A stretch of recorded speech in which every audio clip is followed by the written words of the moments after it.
On my brother's wedding day, I witnessed my husband pinning my future sister-in-law down on the bed in my brother's bridal suite. Instead of kicking the door open, I broke down and told my brother everything about the betrayal.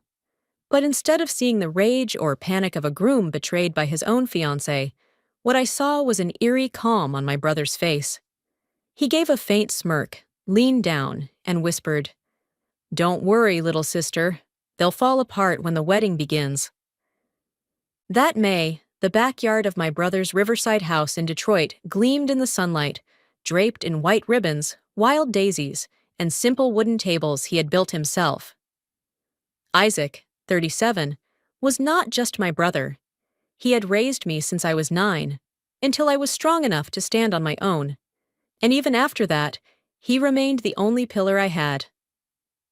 Today was his wedding day, a small, warm, unpretentious ceremony that reflected exactly who he was: genuine, calm, and always putting family first. I was truly happy for him. Tiffany, the bride, was a co-worker my husband, Michael, often mentioned. The two of them looked radiant standing beneath the flower arch he had crafted from pine wood. I had always thought life was finally making it up to him after everything he had been through. As for me, I believed I was living in a peaceful marriage. Michael was always gentle, calm, the kind of husband anyone would look at and say, "Melissa's really lucky."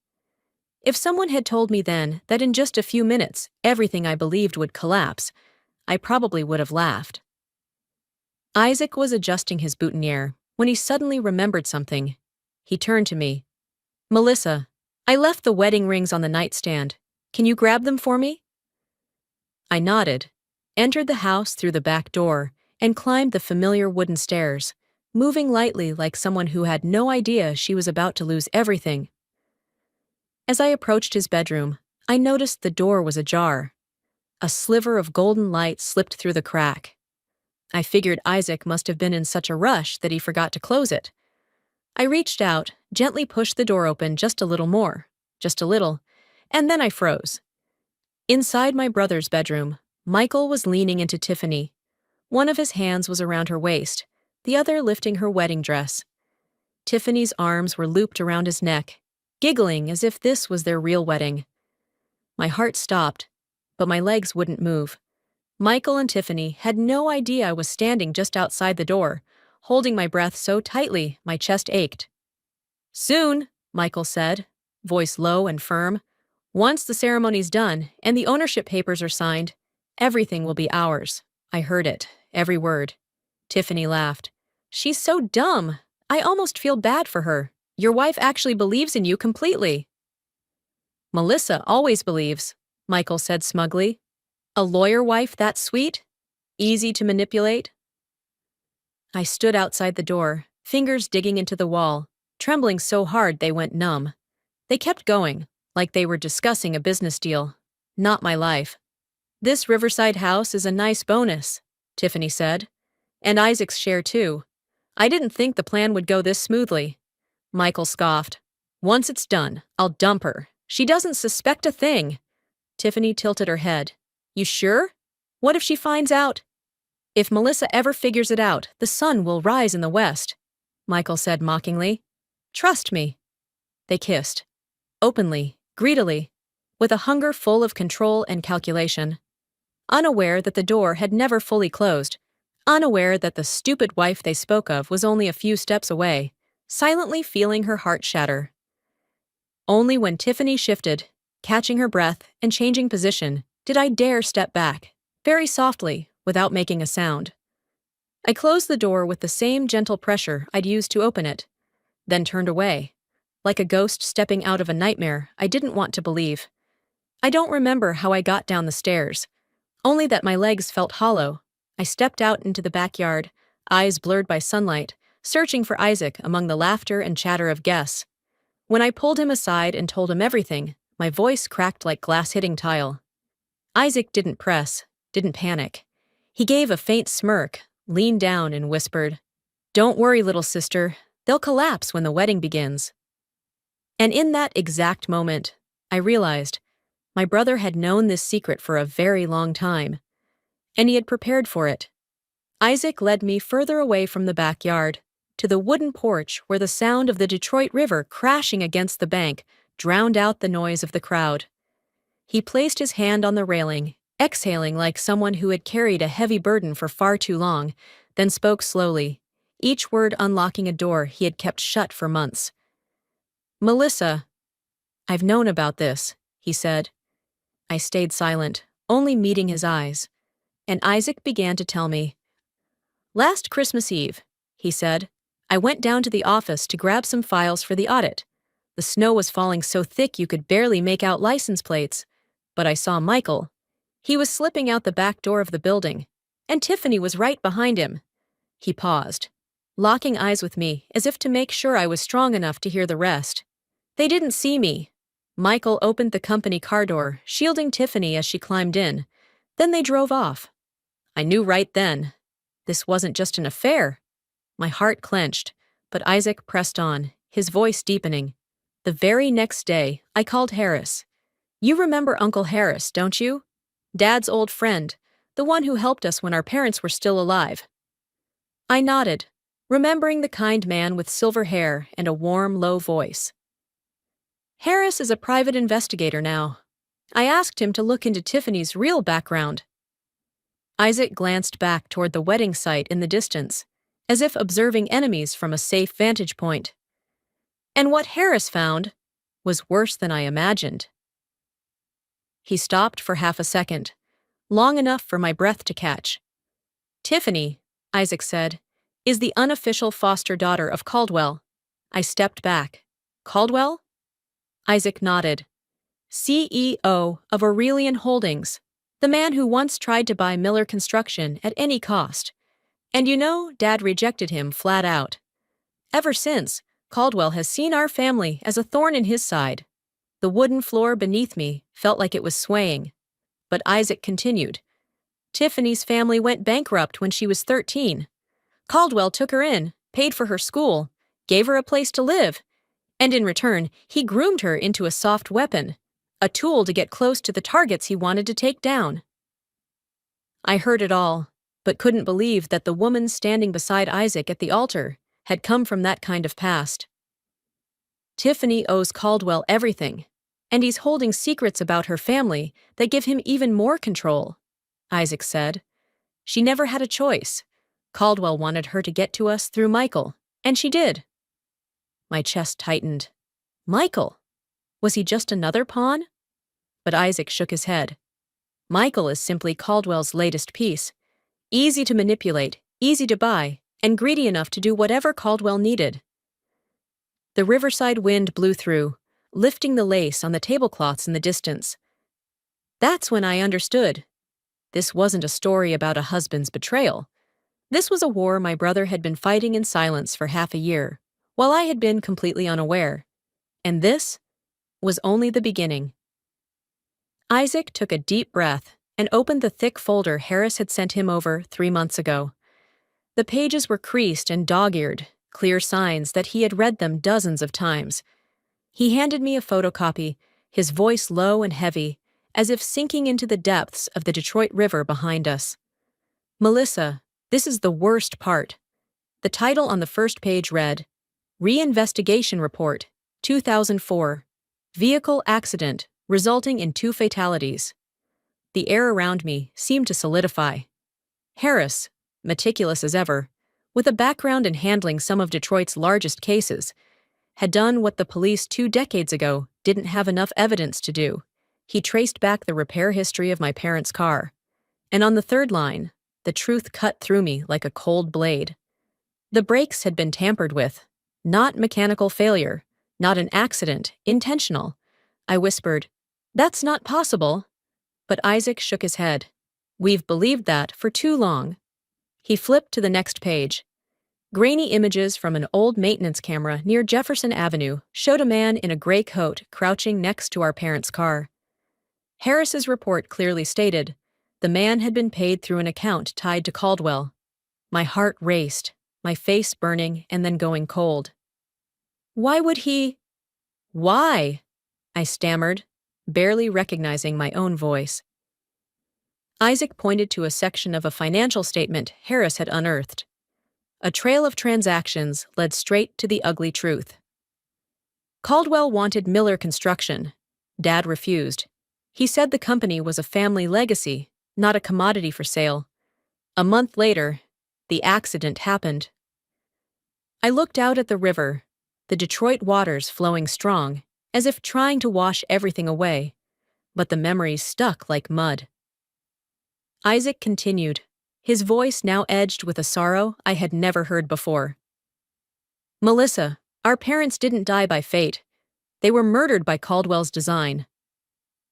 I wrapped my arms tightly around myself, trying to stay upright. Just when I thought I couldn't bear more, Isaac went on, his voice catching. And Tiffany. She's just an extension of that plan.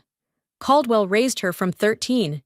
He pushed her into Detroit's finance world, taught her how to manipulate men, heirs, businessmen. Do you get it? Tiffany was trained from childhood to seduce targets through emotion and marriage. That's her job. My entire body trembled, not from the cold, but from a violent storm of rage, grief, and guilt twisted together. How long have you known all this? I asked. Isaac clenched his fist, the knuckles pale. His eyes met mine, steady but aching. I've always known this day would come. The wind off the Detroit River picked up, as if trying to carry away the last pieces of the childhood I thought I had preserved. I leaned against the porch railing, my legs no longer feeling like my own. But Isaac turned to me, placing his warm, steady hand on my shoulder, a touch just firm enough to pull me back to the present. His face had darkened, but his eyes remained calm, eerily calm. He had braced himself for this day long ago, while I had been tossed into the storm with no warning. Melissa, he said softly, his voice low enough for only me to hear. I need you to be strong, right now. I looked at him, my eyes stinging with tears, mascara streaked like ink stains. How can I be strong, Isaac? I just lost my husband. I just found out our parents were murdered. And Tiffany... Isaac interrupted, gently but firmly. I know. But we can't let Caldwell know you heard everything. He stepped closer, gripping my hand like he feared I might collapse at any second. Melissa, you have to act. Act like nothing's wrong. You're still the sweet wife, the oblivious sister-in-law. You have to smile. You have to be normal. You have to make them believe the trap hasn't sprung yet. My throat tightened. Isaac, I don't know if I can do it. You can, Isaac said, unwavering. Just a few more minutes, then everything flips. He gently wiped the smudged mascara from beneath my eyes with his jacket sleeve. I bowed my head, inhaling deeply, trying to collect whatever strength I had left. My hands were trembling so badly I barely felt human, but I had to stay upright. I had to survive this. I had to let it all play out according to Isaac's plan. Just a few more minutes, he repeated, squeezing my hand as if sealing a pact. And then we stepped off the porch, walking down the stone path toward the ceremony, where white ribbons fluttered in the Detroit breeze, where guests were laughing, where a live band played its cheerful afternoon tune. I walked beside Isaac, head high, wearing a smile as cold and smooth as glass. No one knew my eyes were still wet. No one knew my heart had just been torn to dust. No one knew I had just watched my life disintegrate inside my brother's house. We walked into the wedding, as if nothing had happened. But what I didn't expect was that the moment we returned to the ceremony grounds, Tiffany was standing among a group of female colleagues from Aurelian Holdings, laughing brightly like she hadn't just been kissing my husband in a bedroom minutes earlier. That smile, so round, so radiant, so professional, was the kind trained to reassure clients, but to me, it looked like a polished mask hiding a layer of toxic sludge underneath. And Michael, he wasn't far off, leaning casually against the wooden arch, chatting effortlessly with my cousins Lindsay and Kayla, like a man confident the whole world revolved around him. He smiled lightly, hands in his pockets, so relaxed I almost questioned whether I had imagined everything in that room. My heart clenched again. Everything was playing out too smoothly, too normally, as if they were well practiced in living double lives, in performing before an audience. And just as the tension reached its choking peak, a deep, sharp male voice cut through the air from the back gate. So loud and angry, the acoustic music faltered. "Tiffany!" The entire ceremony turned at once. I turned too, and saw an older man in a black suit with salt and pepper hair walking in like he was here to collect a long overdue debt. Beside him stood a younger woman in a blouse labeled assistant, holding an iPad. I didn't know who he was, but Tiffany froze. Her face drained of color. Isaac whispered, "That's Reese, Tiffany's former boss, and ex-boyfriend." The crowd started murmuring. Someone set their champagne glass down. Others stood to get a better look. Tiffany took half a step back, her voice trembling. "What are you doing here?" Reese smirked coldly, the kind of smile worn by someone who'd been shattered to the bone and returned for justice. He signaled to his assistant. She tapped her iPad. A moment later, Tiffany's sobbing voice echoed across the wedding through a Bluetooth speaker by the band.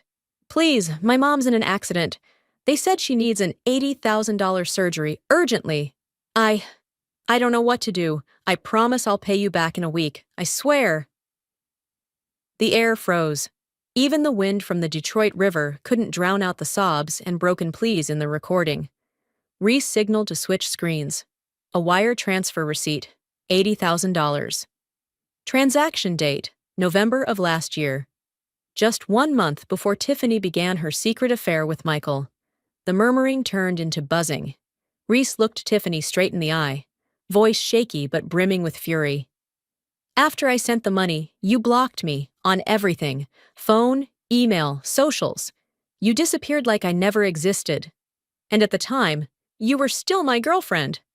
Tiffany screamed, voice shrill and desperate. "It wasn't me. You were set up. That's fake." Reese's assistant played another clip, a text message. "Tiffany, don't text me anymore. We're done." Her voice, her number, unmistakable.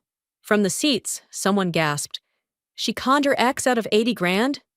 She took the money and ghosted him? My God!" The whispers caught like wildfire across dry grass. I looked at Tiffany, the woman who had kissed my husband, and for the first time all day, I didn't feel pain anymore. I just felt hollow, and not a shred of pity. There she stood, trembling at the center of her own wedding, pale and exposed. No longer the perfect bride, just the truth, dragged into the Detroit sunlight with merciless clarity. And that merciless truth wasn't done. Isaac knew exactly what came next. While the murmurs still hadn't died down, he stepped calmly onto the small wooden platform he'd built for the ceremony. Standing tall beneath the floral arch, his figure cast a long shadow across the grass, like a warning about to descend. He signaled to the band to stop playing, then took the microphone left by the MC. No long speech, no explanation. He simply looked straight at Tiffany, now trembling under the weight of 100 stares, and spoke with a voice so cold even the Detroit River behind us seemed to pause. "Let's see what our bride was up to 2 hours before the wedding." He pressed a button on a small remote. The big screen set up at the back of the lawn lit up, and in that moment, the wedding turned into a horror film premiere. The first image, Tiffany and Michael in Isaac's bedroom, uncensored, unblurred, undeniable. Michael lifting her wedding dress, Tiffany's arms around his neck, the sounds of kissing, breathless gasps, whispered words I'd never forget. Then Michael's voice rang out, clear as if he were whispering behind my shoulder. "My dumb lawyer wife has no clue." The crowd erupted. A woman screamed. Someone dropped a wine glass. Elderly guests leapt to their feet, mouths open in shock. Tiffany's colleagues stepped away, like she'd suddenly become a wild animal. My cousins, who had just been chatting with Michael, looked at him like he'd tracked radioactive waste into their home. A guest cried out, "Good God, that's the bride?" Another, "Cheating right before the ceremony? What in the world?" Rage spread like wildfire through the crowd. Tiffany froze for a few seconds, then exploded. She shrieked, eyes bloodshot. "Melissa, you ruined everything! You set me up!" She slammed her hand onto the table, knocking over a champagne flute that spilled across her pristine white gown like cold splashes of blood. Guests stepped back. A young server stared at her in terror. But me? I stood silent in the crowd. No reaction, none needed. This wasn't my revenge. This was the truth tearing itself open, raw and unfiltered, without me lifting a finger. Michael stood frozen a few feet away, face pale as paper, eyes darting like a man searching for a non-existent exit. There was nowhere left to run, no lie left to tell. And Isaac. He stood firm on the stage, unmoved by Tiffany's screaming. No anger, no gloating, just cold resolve. Because he knew this was only the beginning of the trap he'd spent 6 months building. As Tiffany screamed, Michael stood paralyzed, and the guests buzzed like a courtroom under open sky. Harris, the 58-year-old detective behind the entire investigation, stepped forward. His eyes were steel, filled with truths no one had dared touch for 20 years. He plugged a USB into the venue's speaker system and spoke, each word striking like nails into wood. This is footage from the Jefferson Avenue repair shop, and this is the man Caldwell paid to clear the road in the 2004 crash. Instantly, dozens of eyes turned to Caldwell, sitting in the front row, trying to appear composed, but betraying himself with a twitch of the jaw. Feeling the weight of the crowd, he shot to his feet, adjusting his tie, voice raised. "This is a misunderstanding! Or worse, a deliberate smear campaign!" He didn't finish the sentence, because from the crowd, a silver-haired, red-eyed man emerged. His shirt was wrinkled, hands trembling as if fending off a ghost that had haunted him for decades. He stepped into the center of the wedding, voice breaking. I was that man." Silence fell. "Caldwell paid me." He swallowed hard. "I cut the brakes on your parents' car. I thought it was just a scare tactic. I didn't know they'd die." He bowed his head, shoulders shaking. "For 20 years, every thunderstorm, every downpour, I've had nightmares. I see the car flying off the cliff. I hear the scream of a pregnant woman. I can't live with it anymore." I broke. Not the way I did when I discovered Michael's betrayal, but a sob that came from the deepest part of me, buried for 20 years. I rushed to Isaac, and we clung to each other like children lost in a storm. Harris didn't soften. Caldwell didn't just order the brakes cut. He raised Tiffany from age 13, sponsored her, groomed her, pushed her into Detroit's financial world, all to turn her into a strategic marriage weapon to infiltrate families and seize companies. Tiffany collapsed to her knees, eyes wide, lips trembling in shock. No, that's not true. He was my father." Harris looked her dead in the eye. "He was never your father. He made you his asset." The screen changed. Emails, texts, wire transfers, transaction logs between Caldwell and his network. With every piece of evidence, Caldwell took a step back, his hardened face slowly crumbling, though his eyes stayed icy. Isaac stepped forward, his voice drawn taut like a snapped wire. "You didn't just kill our parents. You destroyed the life of the girl you pretended to raise." Tiffany turned to Caldwell, tears flooding her eyes. You used me?" Caldwell said nothing, no denial, no defense, just stared at Tiffany like a tool that had outlived its purpose. And in that moment, amid the chaos of the Detroit wedding, the bride sank to the grass, her white gown stained with dust, looking up at the man she'd called father for 15 years, and finally understanding that she had only ever been his second victim. At that moment, I thought Tiffany had collapsed for good, but she sprang to her feet. No more tears, no more trembling, no more pleading. Only a bare, steely gaze, sharp as metal, the look of someone who had lost everything and was now desperate to drag someone else down with her. And that gaze locked onto me. Before anyone could react, Tiffany lunged for the nearest table and snatched a silver fork. The clang of metal against metal rang out, making several guests recoil in alarm. I stood frozen, my legs nailed to the grass, I had just learned my parents were murdered. My marriage had just imploded. And now, the bride was charging at me with madness in her eyes. Tiffany screamed, throat shredding, echoing across the wedding. "You ruined my life! This is all your fault!" She charged at me, fork raised. Everything happened in under 2 seconds. I hadn't even closed my eyes when a blur shot out from the side. Michael.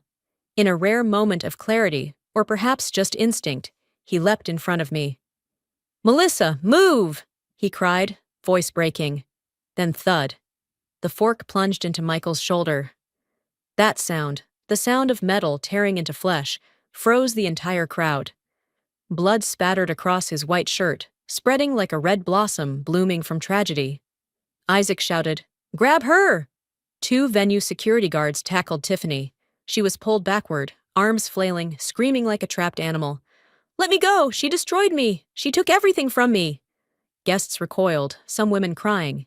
The band had stopped, the suspended guitar notes still hanging in the air like a question left unanswered. I watched Michael collapse onto the grass, blood seeping through his fingers as he clutched the wound. He looked up at me, eyes pained, exhausted, and for the first time in our entire marriage, honest. I'm sorry. But I couldn't speak, couldn't touch him, couldn't cry. I just stood there, watching the wreckage Tiffany had unleashed, watching the downfall of a traitor, and watching myself stand at the center of a whirlwind life had thrown me into. Tiffany was restrained and dragged from the wedding, but her scream echoed, tearing through Detroit's spring air. "Why do you get everything while I get nothing?" Tiffany's scream rang out like the final groan of rusted metal crumbling under pressure. And then, handcuffs gleamed under the Detroit sunset. Caldwell, still clinging to the image of a powerful CEO, was escorted down the gravel path by 2 officers. Patrol car lights flickered across his face with rhythmic finality. He tried to hold his head high, offered a faint sneer, but his voice shook. "This is a mistake. I'll sue all of you. I'm innocent." No one believed him. No one had patience for lies anymore. Tiffany, restrained by venue security, thrashed wildly, her voice cracking with hopeless desperation. "It was Caldwell. He made me. I was just following orders. I didn't want any of this." But her cries only made a few guests shake their heads, others whispering, "Tragic, but deserved." Her sobs tangled with the wail of police sirens, echoing across the riverside garden once filled with flowers and string lights, now a battlefield of truth. At the corner of the lawn, Michael was being supported by medics, his shoulder hastily wrapped in gauze, already soaked dark red. His eyes met mine for a moment. No arrogance, no pretending, only regret, and something that looked like fear. But I didn't go to him, didn't ask, didn't care. I let the medics take him away toward the first aid station behind the catering tents. He no longer belonged in my life. I let myself sink onto the grass, right where I had thought I might die from fear just minutes earlier. My back touched the earth, eyes gazing up at Detroit's dusk-streaked sky. For the first time during this harrowing ceremony, I could breathe. Not happy, not victorious, just relieved, because the truth no longer sat on my chest. Isaac sat beside me in silence. The wedding was chaos, like the aftermath of a disaster film, but between us there was a strange, quiet calm. He pulled out an old laminated photo and handed it to me. It was our parents, smiling beside the rental SUV for their final trip. My heart clenched. Isaac spoke slowly, like finally telling a story he'd carried alone for too long. Caldwell once pursued Mom. She said no. Then he went after Dad. Another no. He tried to buy Miller Construction, twice. Dad refused, said it was a family legacy. 1 month later, the brakes failed. I looked at him, really looked, and for the first time all day, my tears didn't fall from pain, but from the realization of everything I had been too blind to see. Isaac had been quietly fighting for me for 20 years. Quietly uncovering, quietly confronting, quietly saving each piece of the truth, waiting for the right moment to reveal it all, so I wouldn't be dragged into the violence of power. "I'm sorry," he said, voice breaking. "I couldn't save Mom and Dad. But I swore I'd save you. I gripped his hand, and for the first time in this whole ruinous afternoon, I felt like I still had a family. I still had someone who stood in the storm to shield me. And it was that feeling, that sense of being loved with quiet strength, that made me realize I had to close the old chapter before stepping into the next. The scent of damp grass lingered as the sound of an ambulance echoed from the front gate. I watched, not from worry, but because I knew a door needed to be shut, hard and final. An hour later, I was at Detroit Mercy Hospital. The white hallway was so cold my breath fogged in the air. A nurse led me to a small ER room where Michael sat, shoulder heavily bandaged, his hospital gown wrinkled, his eyes vacant like a lost animal. When I entered, he looked up, not with the defiance I'd seen in our old fights, but with the eyes of a man who'd lost everything and didn't know where to cling. "Melissa!" His voice was hoarse, tired, close to breaking. I stood 3 steps away, close enough to hear, far enough to stay untouched by pity. Michael sighed, burying his face in his hands, and then spoke, each word like a confession on trial. "I did love you, at least at first. But I was stupid. I gambled. You didn't know. I embezzled $120,000 from the company to cover my debts." He swallowed hard. "Tiffany found out. She threatened me. Said if I didn't play along, she'd tell the board. I got scared." I watched him silently. No rage, no pain, no sympathy. Because sometimes the worst thing someone can feel is nothing at all for the person who destroyed them. "None of this was your fault," Michael whispered through shallow breaths. "I was wrong. I betrayed you, because I was afraid of owning my mistakes." I didn't need to hear more. I replied with exactly one sentence, the only one our marriage ever truly deserved. "Save it for the judge." Michael broke into sobs, not the cries of a man redeemed, but the wail of someone who had lost his reputation, his freedom, his career, and the only person who ever truly stood by him. His sobs echoed through the sterile white room, while I turned and walked away, steps light, like I had finally let go of the weight of a broken marriage. But justice didn't end in that hospital room. It surged onward like the powerful waves of the Detroit River, dragging every buried secret to the surface. 3 months later, summer in Detroit was hotter and more dazzling than ever, but inside the glass towers of downtown, the heat didn't keep anyone from shivering under the weight of the biggest trial Michigan media had covered in over a decade. Caldwell, once a powerful CEO, now appeared in an orange jumpsuit, hands cuffed. The arrogance that once ruled Detroit's financial world had vanished from his face. The prosecutor read each charge as if peeling back the final layers of his disguise. Conspiracy to commit murder in relation to my parents' crash. Money laundering through multiple shell companies, years of financial fraud, and exploitation of a minor for criminal purposes. Every accusation fell like a hammer in the packed courtroom. No one saw Caldwell as a businessman anymore, but as a man who had dragged too many lives into ruin. In the adjacent courtroom, Tiffany appeared, no longer the radiant bride from 3 months ago, but gaunt and hollow-eyed. She faced charges of assault with a deadly weapon, the fork attack on Michael, financial fraud, suspicious transactions from Aurelian, and romance-based fraud, with Reese and others. Tiffany sobbed and begged, but her voice was lost beneath the cold clang of the Wayne County judge's gavel. As for Michael, the man who once wore expensive suits like armor, stood with his head bowed, accepting a plea deal, probation, and a $120,000 restitution to the company. He didn't look at me. Maybe he couldn't.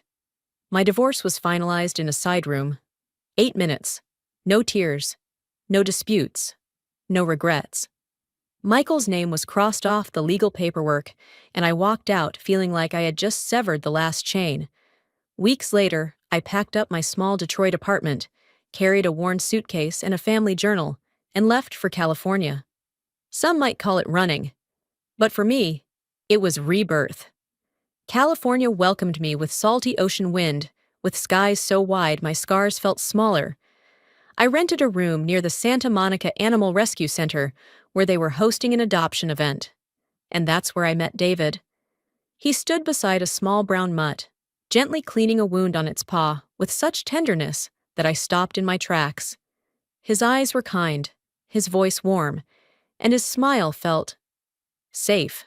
When he heard I wanted to adopt a chubby little dog, he grinned. "That one's gonna make your life pretty interesting." I didn't know then that the man with the vet scrubs and scarred hands would be the first person I'd truly open up to after everything. We started with walks, morning coffees, and conversations free of judgment. David didn't ask about my past, but stayed when I was ready to share. And slowly, I relearned how to trust, how to let someone hold my hand, how to love without fearing complete ruin. A year later, beneath the soft waves of a California beach, David and I had a small wedding with just 12 guests and one little dog as the flower girl. The next morning, holding my newborn son Noah in my arms, I realized life had completed a beautiful circle I never thought possible. That night, while David and Noah slept, I opened my journal and wrote one line. I didn't lose a husband. I walked away from the dark. I closed the journal and set it on the wooden table by the window, where the soft golden light shone down like a candle, marking the start of a new chapter. Beside me, Noah breathed peacefully in my arms, his tiny warmth softening every place inside me that had once turned to stone. And in that moment, I knew I had stepped into another journey, one where the past was no longer a chain wrapped around my feet. 1 week later, Isaac flew to California. He appeared at my door with a small suitcase and a smile so bright it lit up the entire hallway. I hugged him for a long time, as if trying to embrace all the childhood moments he had filled in for. Every breakfast, every parent-teacher meeting, every freezing Detroit winter. He looked at Noah, meeting his nephew for the first time, and his eyes turned red. "His name? Noah?" he asked. I nodded, took a breath, and said, "Isaac. Would you be his godfather?" He laughed, voice rough with emotion. "I promised I'd protect you, Melissa, and I'll keep that promise to him, too." And for the first time, I felt I was truly inside a family, one I had chosen, not the one that once broke me. One afternoon, while David was watering the lavender pots outside, I sat alone in my workroom, looking at the old divorce papers I had kept as a quiet reminder. The edges had yellowed, Michael's signature scratched across the page like a scar from a past life. I placed it on a metal dish, struck a lighter, and watched the soft blue flame rise, licking across the words "petition for divorce." I watched the ash drift upward, bits of a decade of pain finally released into the sky. David came in, placed his hand gently on my shoulder. "You're not alone anymore," he whispered. I looked up at him, the man whose hands had healed animals and now healed my heart. For the first time, I smiled. I'm truly free. The California sunset spilled over the beach like molten honey. The waves gently erased fresh footprints in the sand. David held my hand, and I cradled Noah against my chest, his small, beating heart so warm and alive. We stood there, 3 small souls before the vast ocean, and I had never felt stronger. Behind me, the past dissolved into the sea like it had never been. Ahead, only light. I closed my eyes, and in the rhythm of the waves, I heard my own voice rise. Soft as wind, solid as stone. Betrayal made me fall, but truth helped me rise. Thank you for staying until the end. Your presence here tells me you despise lies and betrayal too. If this story could lift someone else's spirit, please like, subscribe, and share to carry this strength further. I'll see you in the next story.